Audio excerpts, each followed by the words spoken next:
اس نے یہ کیا کہ کاروبار کیا اور کاروبار میں اچھا کمایا.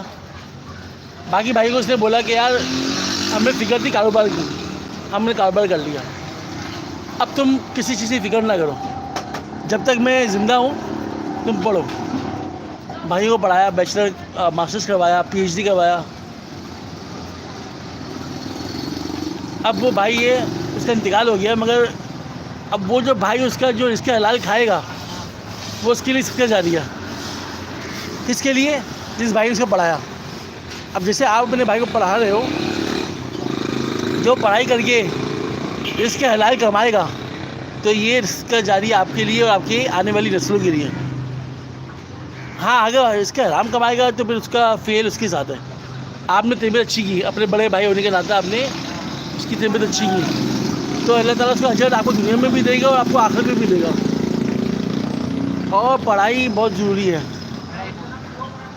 آپ سری لنکا چلے جاؤ, سری لنکا میں سبزی بیچنے والا بھی نا ماسٹرس ہے. انداز ہے لٹریسی ریٹ کتنا ہائی ہے وہاں کا. جی تقریباً 95% لوگ وہاں تعلیم یافتہ ہیں سری لنکا میں.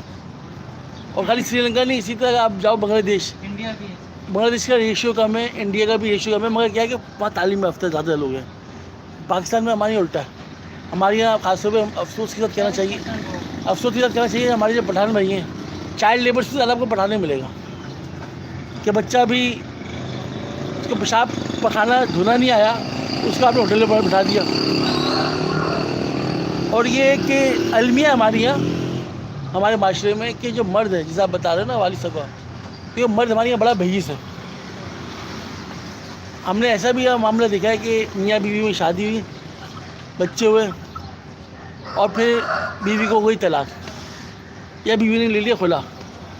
اب جب طلاق یا خلا ہوا ہے, طلاق شوہر نے دیا ہے, خلا بیوی نے لی, تو میاں بیوی کے جھگڑے میں بچوں کا کیا قصور ہے؟ تو آپ بچوں کی باپ کے اوپر ذمہ داری ہوتی ہے, چاہے وہ کھانے کی ہو, چاہے پینے کی ہو, چاہے وہ تعلیم کی ہو, اس کا پیسہ دینا لازمی ہے باپ کو. تو ہمارے سامنے ایسے کیس کافی ہیں جو بیوی الگ ہوئی شوہر سے, بچوں کو لے کے 10 سال ہو گئے, شوہر نے پوچھے نہیں میرے بچوں کو. تو بات ساری کیا ہے کہ مرد کے اندر ایک یہ ہے معاملہ کہ اس کا دل تھوڑا پتھر دل ہوتا ہے. جو خاص طور پہ ہمارے اس معاشرے میں مرد جہاں وہ کہیں اور منہ کالا کر رہا ہے, ماں بیوی کے ساتھ جو ہے وہ حق نہیں کر رہا. تم 4 شادیاں کر رہے ہو, 3 شادیاں کر رہے ہو, 2 شادیاں کر رہے ہو, مگر تم میاں روی نہیں کر رہے. تو اگر حق کی بات کریں تو ایسی تھوڑی اللہ تعالیٰ نے بچوں کے حقوق دیے, بیوی کے حقوق دیے, ماں باپ کے حقوق دیے, پڑوسی کے حقوق دیے. یہ ساری ذمہ داریاں جو نبھانی پڑتی ہیں مرد کو. 4 شادیوں کی اجازت ہے, مگر اس میں یہ بھی لکھا ہوا ہے کہ میاں روی نہیں کر سکو گے. مفہوم بتا رہا ہوں قرآن کا, تو پھر ممانعت ہے. اسی طرح جو مرد ہے اگر وہ اپنے بچے کو اچھی تعلیم نہیں دے گا تو روزے ہمیشہ اس سے پوچھا جائے گا کہ جب تک بچہ نابالغ تھا آپ نے کیا کیا اس کے ساتھ.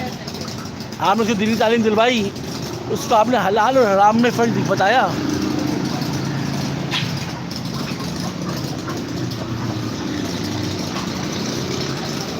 تو اسی طرح جب ماں باپ بچے اچھی تربیت کریں تو بچوں کے اوپر بھی فرض ہے کہ جب آپ بڑے ہو, آپ جو کمانے کے قابل ہو, تو آپ اس سے خیال رکھو کہ آپ نے حلال کمانا ہے, حرام نہیں کمانا. کہ ماں باپ نے آپ کو بڑا کیا ہے. دوسرا یہ کہ آپ کے اوپر لازم ملزوم ہے کہ آپ کے پاس اگر کالی سر والی آ جائے, شادی آپ کی ہو جائے, تو ماں باپ کا خیال پہلے رکھنا ہے آپ کو. بیویاں جو ہیں وہ آ جائیں گی 100, مگر ماں باپ جو ہے ایک ہی بار آئیں گے. اور قرآن میں ہے کہ والدین کے ساتھ اف بھی نہ کریں. اب والدین آپ کے بوڑھے ہو گئے ہوں یا آپ سے چڑچڑے ہو گئے ہوں تو آپ ان کو اف نہ کریں. ہاں اگر بیوی کے خلاف کوئی بات کر رہے ہیں تو اس کا بھی بڑا اچھا حل ہے کہ اگر بیوی اور ماں باپ کی نہیں بن رہی, آپ بیوی کو الگ کر دو, مگر آپ کا جو فرض ہے وہ نبھاؤ. آپ اگر بیوی کو ساتھ نہیں رکھ رہے نہیں رکھو, مگر آپ ماں باپ کو پوچھو, ماں باپ کا خیال رکھو, ان کو اف تک نہ کہو. اور اب جو نئی جنریشن آ رہی ہے, جنریشن زیڈ, جسے ہم جنریشن زی بھی کہتے ہیں, وہ تو ہم سے بھائی بہت ہی آگے ہیں. ماں باپ بولتے رہتے ہیں پانی کا, کام کا.